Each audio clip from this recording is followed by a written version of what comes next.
ജനശതാബ്ദി എക്സ്പ്രസിന് ചങ്ങനാശ്ശേരിയിൽ സ്റ്റോപ്പ് അനുവദിച്ചു. തീരുമാനം നിരന്തര ഇടപെടലുകളുടെ ഫലമെന്ന് MP കൊടിക്കുന്നിൽ സുരേഷ് പറഞ്ഞു. ജോസി ബാബു വിവരങ്ങൾ നൽകാനായി ചേരുന്നുണ്ട്. ജോസി, യാത്രക്കാരുടെ ദീർഘകാലത്തെ ഒരു ആവശ്യമായിരുന്നില്ലേ ചങ്ങനാശ്ശേരിയിൽ ഈ സ്റ്റോപ്പ്?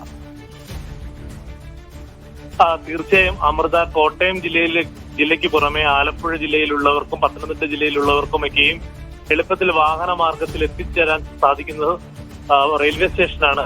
ചങ്ങനാശ്ശേരി റെയിൽവേ സ്റ്റേഷനിൽ ജനശതാബ്ദി എക്സ്പ്രസിന്റെ സ്റ്റോപ്പ് അനുവദിക്കണമെന്നുള്ളത് ദീർഘകാലമായുള്ള യാത്രക്കാരുടെ ആവശ്യമാണ്.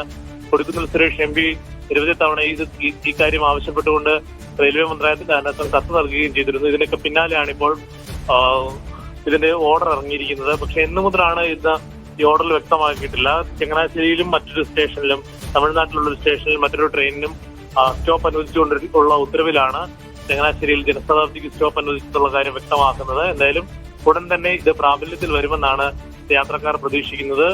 ഔദ്യോഗികമായ അറിയിപ്പ് ലഭിച്ചതായി റെയിൽവേ ഡിവിഷണൽ ഓഫീസിൽ നിന്നും വ്യക്തമാക്കുന്നുണ്ട്. അമൃത.